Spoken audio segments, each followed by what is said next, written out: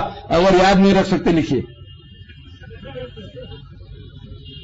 قرآن دکھائیے. اللہ تعالیٰ فرماتے کہ وہ کھانا جس کے اوپر اللہ کے علاوہ کسی اور کا نام لیا گیا. تو اکثر جہالت کی وجہ سے کچھ ہمارے مسلمان بھائی بہن اس غلط فہمی کا شکار ہے.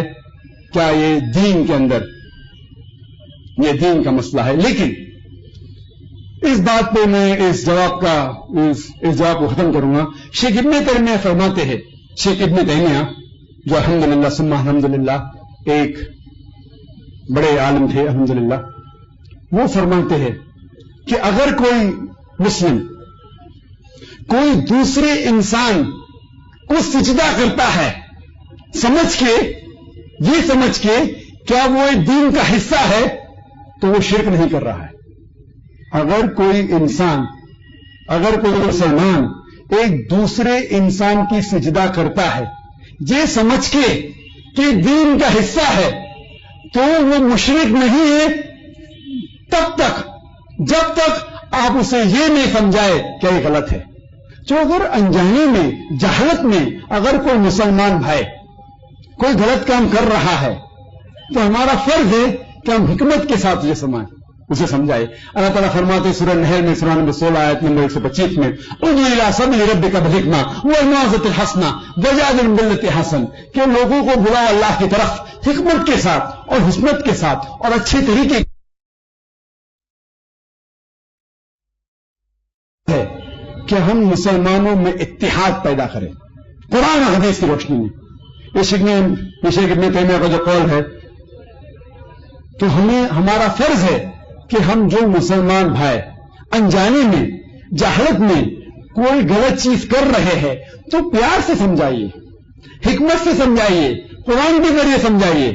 تو آپس میں جھگڑا کرنے سے اختلاف بڑھیں گے اور ہم مسلمان اتحاد نہیں ہوں گے. تو میری گزارش ہے مسلمان بھائیوں سے اس سوال کے آخری جواب دیتے وقت کہ انشاءاللہ ہمارا فرض ہے کہ ہم قرآن کے اوپر چلے, صحیح حدیث پہ چلے, اس کے اوپر عمل کرے اور یہ پیغام مسلمانوں میں نہیں غیر مسلمان تک پھیلائے. وآخر دعوانا الحمدللہ رب العالمین.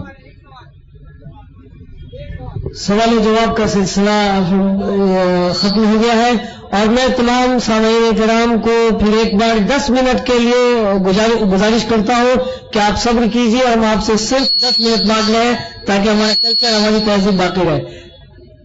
دین حق کانفرنس یہ 2 روزہ کانفرنس ہے. 5 تاریخ کی یہ نشست اپنے انتہا کو پہنچنے والی ہے. 6 تاریخ کو الحمدللہ بہت ہی اہم ترین موضوع پر ایک اہم ترین شخصیت, قرآن اور سائنس جیسا موضوع.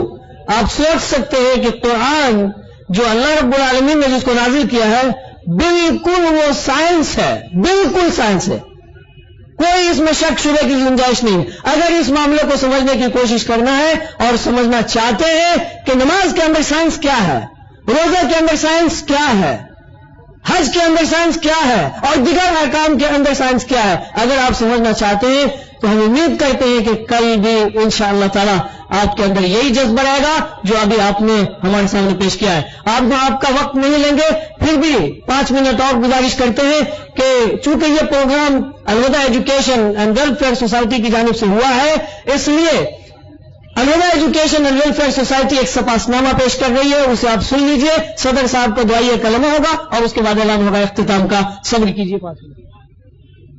ایک سپاسنامہ بخدمت دا کلکتہ فروٹ مرچنٹس ایسوسی ایشن. انسانیت کی فلاح و بہبود کا مبارک فریضہ ہر ایک انسان کے ذمہ ہے. اس اعتبار سے دنیا کے سارے انسان برابر اور ایک دوسرے کے بہی خواہ ہیں، مگر اسلام اپنے ماننے والوں کو یہ تعلیم دیتا ہے کہ مسلمان انسانیت کا سب سے بڑا بہی خواہ اور ہمدرد ہے، اور انسانوں کے تئیں اس فریضے کی ادائیگی پر ہی اسے عام انسانوں پر فوقیت و فضیلت حاصل ہوئی ہے۔ اللہ تعالیٰ کا فرمان ہے کنتم خیر امۃ اخرجت للناس تأمرون بالمعروف وتنہون عن المنکر، آل عمران آیت نمبر 110۔ تم بہترین امت ہو، لوگوں کے لیے نکالی گئی ہو، خیر و بھلائی کی دعوت دینا اور برائیوں سے روکنا تمہارا فریضہ ہے۔ لہذا اس مقام مرتبہ کی وصولیابی اور اس فریضے کی ادائیگی کے پیش نظر کولکتہ علیحدہ ایجوکیشن اینڈ ویلفیئر سوسائٹی نے دین حق کانفرنس کے انعقاد کا فیصلہ کیا، جو اپنی نوعیت کی سب سے مختلف کانفرنس ہے، جس کے ذریعے سے اللہ کے پیغام کو عام انسان مسلم و غیر مسلم کے درمیان پہنچایا گیا۔ اس کانفرنس کے انعقاد کا اور اس مبارک خدمت دین اور دعوت اللہ کے فریضہ کی ادائیگی کا قیمتی صحرا دا Calcutta fruit merchants association کو جاتا ہے، جس کے گرا قدر تعاون سے علماء کرام اور خاص طور پر عالمی شہرت یافتہ اسلامک اسکالر جناب ڈاکٹر ذاکر نائک صاحب کو اس کانفرنس میں مدعو کرنا ممکن ہوا ہے، جن کے دیدار اور جن سے استفادہ کے لیے پورا شہر کلکتہ مشتاق تھا۔ الحمدللہ وہ دن پورے آب و تاب کے ساتھ جلوہ افروز ہوا اور انسانوں کا دونوں طبقہ مسلم و غیر مسلم علماء کرام اور خاص طور پر جناب ڈاکٹر ذاکر نائک صاحب سے فیضیاب ہوا۔ اللہ ہم سبوں کے عمل میں اخلاص عنایت فرمائے اور اسے شرف قبولیت بخشے، آمین۔ اس سنہرے موقع پر ہم سب سے پہلے اللہ کا شکر ادا کرتے ہیں، پھر علماء کرام اور ڈاکٹر ذاکر نائک صاحب کے مشکور و ممنون ہیں کہ آپ نے ہم دونوں کی دعوت کو قبول فرمایا اور اپنا قیمتی وقت نکال کر فیضیابی کا موقع عنایت فرمایا۔ علیحدہ education and welfare society the Calcutta fruit merchants association کو اپنا سپاس نامہ پیش کرتے ہوئے اپنے تمام اراکین سوسائٹی کی جانب سے مشکور و ممنون ہے کہ اس ایسوسی ایشن نے یقینی طور پر ایک ایسا مبارک اقدام کیا ہے جو اس کی اپنی تاریخ میں ایک سنہرا باب ہے اور دیگر دوسرے تجارتی ایسوسی ایشنز کے لیے دعوتی خدمات کی حصہ داری میں ایک آئیڈیل اور بہترین نمونہ بھی بنی ہے۔ اللہ تعالیٰ اسے شرف و قبولیت بخشے، آمین۔ یوں تو مختلف ایسوسی ایشنز کی جانب سے انسانی فلاح و بہبود کے بہت سارے کام جیسے بلڈ ڈونیشن کیمپ، آئی ٹریٹمنٹ کیمپ، ہیلتھ کیمپ وغیرہ جیسے کام تو انجام دیے جاتے ہیں، مگر انسانیت جس فلاح و بہبود کی سب سے زیادہ محتاج ہے وہ ہے اس کے اندر اسلامی روحانیت پیدا کرنا، تاکہ دنیا اور آخرت دونوں کی سعادت مند زندگی مل سکے، کیونکہ خون سے زیادہ روح کی ضرورت ہے کہ روح کے بغیر زندگی ناممکن ہے اور روحانیت کے بغیر زندگی بیکار اور ایک عذاب ہے، مگر روح کی فلاح و بہبود کی طرف توجہ بہت کم ہے بلکہ ناپید۔ بلا شک و شبہ کلکتہ فروٹ مرچنٹس ایسوسی ایشن کا یہ گرا قدر تعاون اور دین حق کانفرنس کا انعقاد جہاں بہت مبارک اور مستحسن قدم ہے، وہی دعوت اللہ کے فریضے کی ادائیگی کے ذریعے انسانی زندگی میں روحانیت پیدا کرنے کی ایک دعوت بھی ہے۔ سوسائٹی اپنا سپاس نامہ پیش کرتے ہوئے امید کرتی ہے کہ آئندہ بھی یہ ایسوسی ایشن دعوت اللہ کے کاموں میں حصہ لیتی رہے گی۔ اللہ توفیق سے نوازے، آمین۔ آخر میں سوسائٹی اپنی نیک خواہشات اور دنیا و آخرت کی خیر و بھلائی کی دعاؤں کا خوبصورت گلدستہ دا Calcutta fruit merchants association کو پیش کرتی ہے۔ وصلی اللہ علیہ نبی محمد وعلیہ وسلم اجمعین۔ اور یہ سپاس نامہ میں گزارش کروں گا کہ ڈاکٹر ذاکر نائک صاحب اپنے دست مبارک سے فروٹ مرچنٹس ایسوسی ایشن کے صدر اور سیکریٹری کو عنایت فرمانے کی ضرورت گوارا کر لیں۔ جزا اللہ خیرہ۔